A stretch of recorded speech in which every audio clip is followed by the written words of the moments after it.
Le titre de ce livre, c'est Études sur les prophéties. Il est écrit par le bien-aimé frère Mark Tapenous. Nous sommes présentement à la toujours deuxième grande partie de ce livre, sous 3, chapitre 4, Rébellion contre Dieu et haine contre le peuple de Dieu. Rébellion contre Dieu et haine contre le peuple de Dieu. Nous sommes à la 12e partie de ce livre, je pense, 12e partie. Il n'est pas surprenant qu'un pareil état de rébellion contre Dieu et contre son nom s'accompagne d'une haine implacable contre les élus. En effet, la parole annonce que les temps de la fin seront marqués par des persécutions religieuses.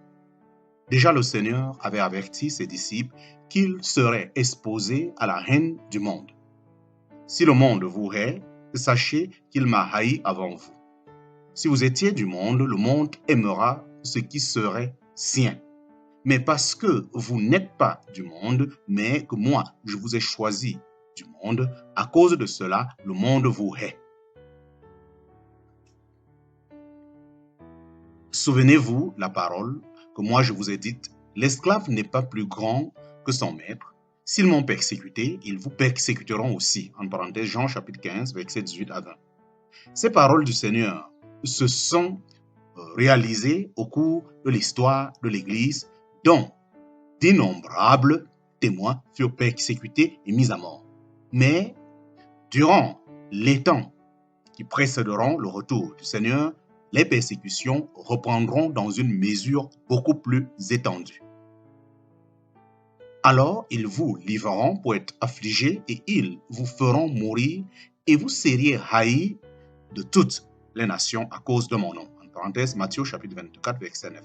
Mais avant toutes ces choses, ils mettront les mains sur vous et vous persécuteront, vous livrant aux synagogues et vous mettant en prison. En parenthèse, Luc chapitre 21, verset 12. Bien que ces prophéties concernent avant tout le résidu juif fidèle appelé à traverser la grande tribulation, elles n'en sont pas moins applicables à l'ensemble des temps de la fin, lesquels comprennent également la période qui précède le retour du Seigneur. D'ailleurs, là encore, il suffit d'ouvrir les yeux sur ce qui se passe aujourd'hui dans de nombreux pays pour constater que les persécutions religieuses sont de plus en plus à l'ordre du jour. Le diable redouble ses coups contre les élus car il sait qu'il n'a plus beaucoup de temps et, dans sa rage, il s'efforce de faire disparaître le témoignage du Seigneur. Dans certains pays, les chrétiens sont traqués, emprisonnés, privés de travail, de cartes de ravitaillement. Les lieux de culte sont fermés, détruits, transformés en musées de sans-Dieu. Même dans les pays où la paix confessionnelle et la liberté religieuse ont été sauvegardées jusqu'ici, l'intolérance aura tôt fait de réapparaître si le Seigneur, dans sa grâce, ne protégeait les siens. Grand 2, sous 3, chapitre 4, petit 4, catastrophe, guerre, famine et peste. Catastrophe, guerre, famine et peste.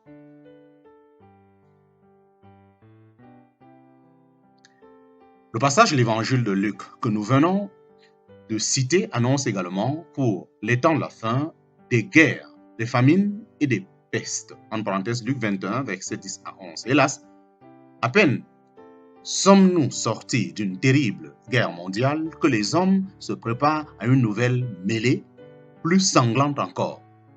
L'essentiel de leur activité est orienté vers la guerre et leurs ressources matérielles et intellectuelles sont mises au service de ce Moloch.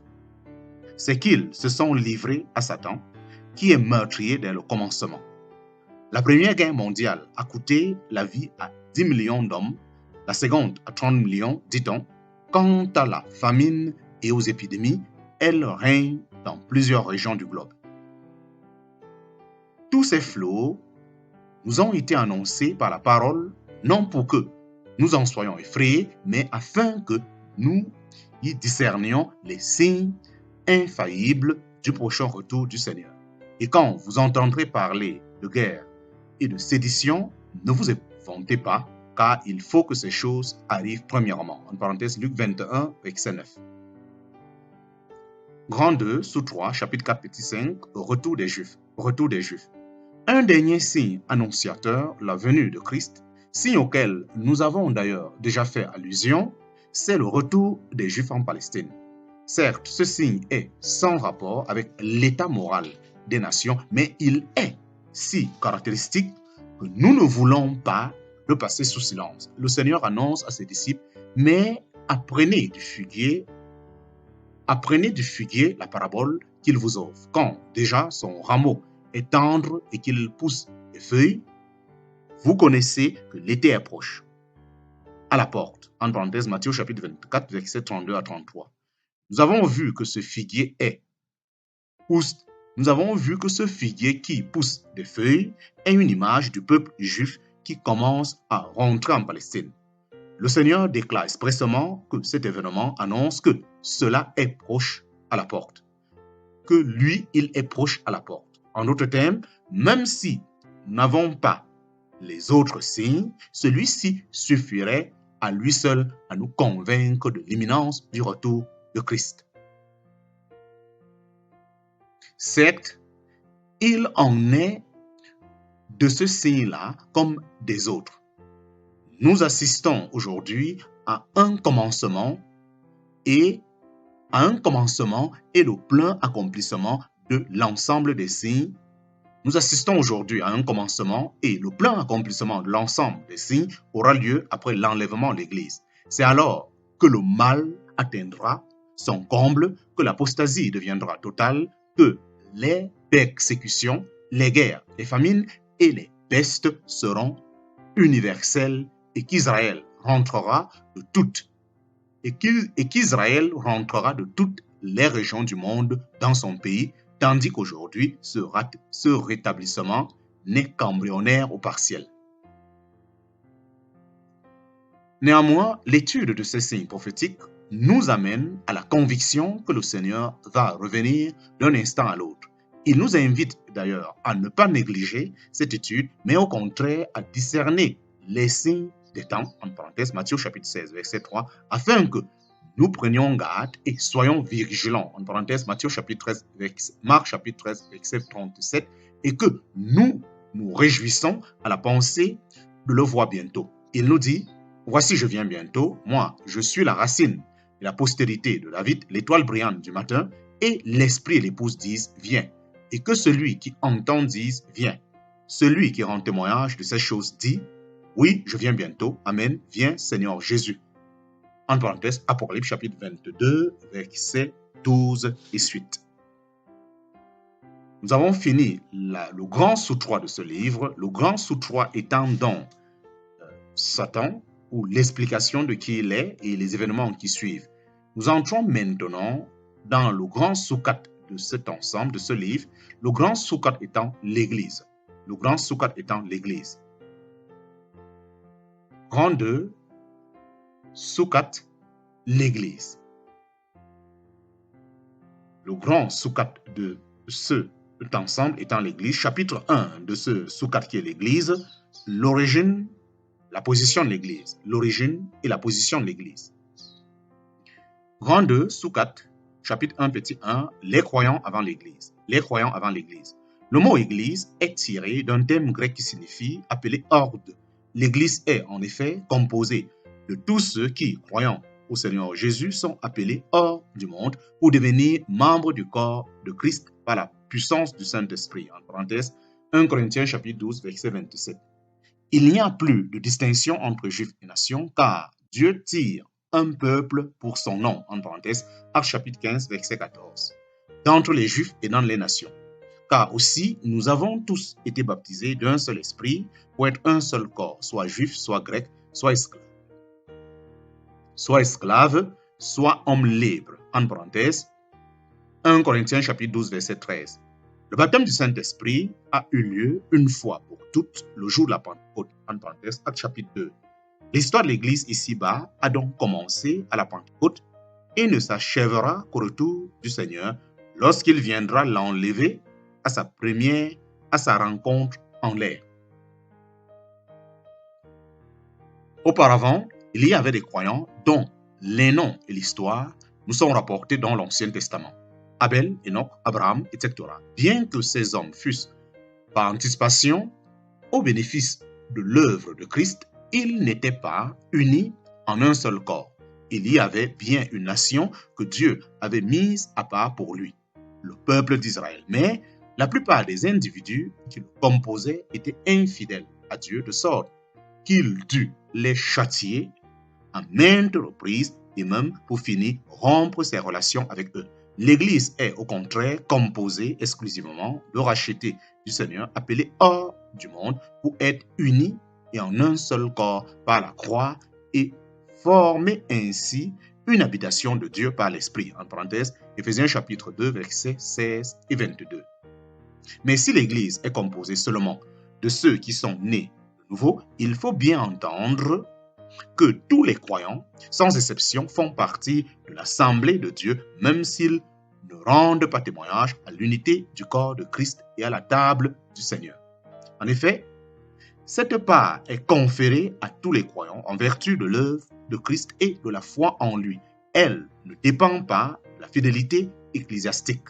Ainsi, toutes les âmes que Dieu appelle hors du monde se trouvent dès leur nouvelle naissance, unies par l'Esprit entre elles et au Seigneur Jésus glorifié, constituant ainsi le corps de Christ sur la terre.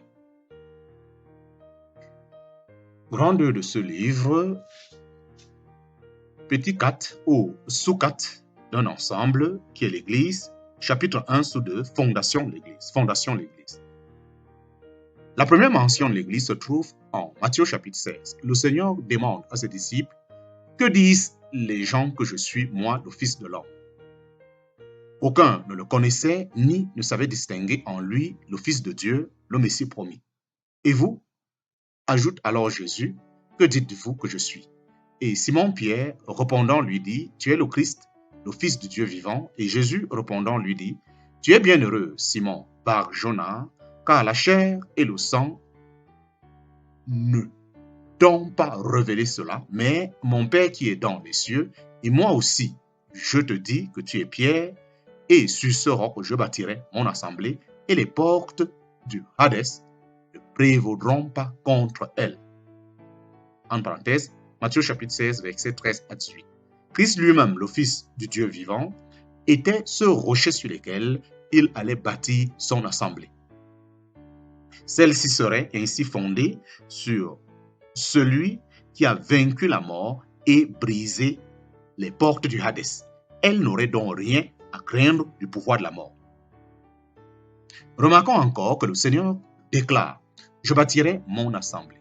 C'était donc à ce moment-là une chose encore future, une œuvre à venir qui exigerait sa mort sanglante à la croix, sa résurrection, son assomption et la venue du Saint-Esprit ici-bas. L'Église est donc bâtie non seulement sur Christ, mais sur Christ mort et ressuscité. Par sa mort, il a expié nos péchés. Par sa résurrection, il a annulé la mort. Puis, étant monté au ciel, il a envoyé le Saint-Esprit sur la terre. En parenthèse, Jean chapitre 16, verset 7. L'Église a été formée par l'union en un seul corps de tous ceux qui ont cru en son nom. Dieu avait de toute éternité formé le dessein de manifester maintenant sa sagesse par le moyen de l'Église, aux autorités et aux principautés dans les lieux célestes. Nous lisons en effet en Éphésiens chapitre 3, verset 10, afin que la sagesse si diverse de Dieu soit manifestée, soit maintenant donnée à connaître aux principautés et aux autorités dans les lieux célestes par l'Assemblée, selon le propos des siècles. Mais il voulait aussi montrer ainsi à tous, dans les siècles à venir, les immenses richesses de sa grâce dans sa bonté envers tous dans le Christ Jésus. En parenthèse, Philippiens chapitre 2, verset 7. Grand 2, sous-4. Le titre de ce sous-4 étant l'Église, chapitre 1, petit 3, caractère céleste de l'Église, appel, destinée, bénédiction, expérience. Caractère céleste de l'Église, appel, bénédiction et espérance.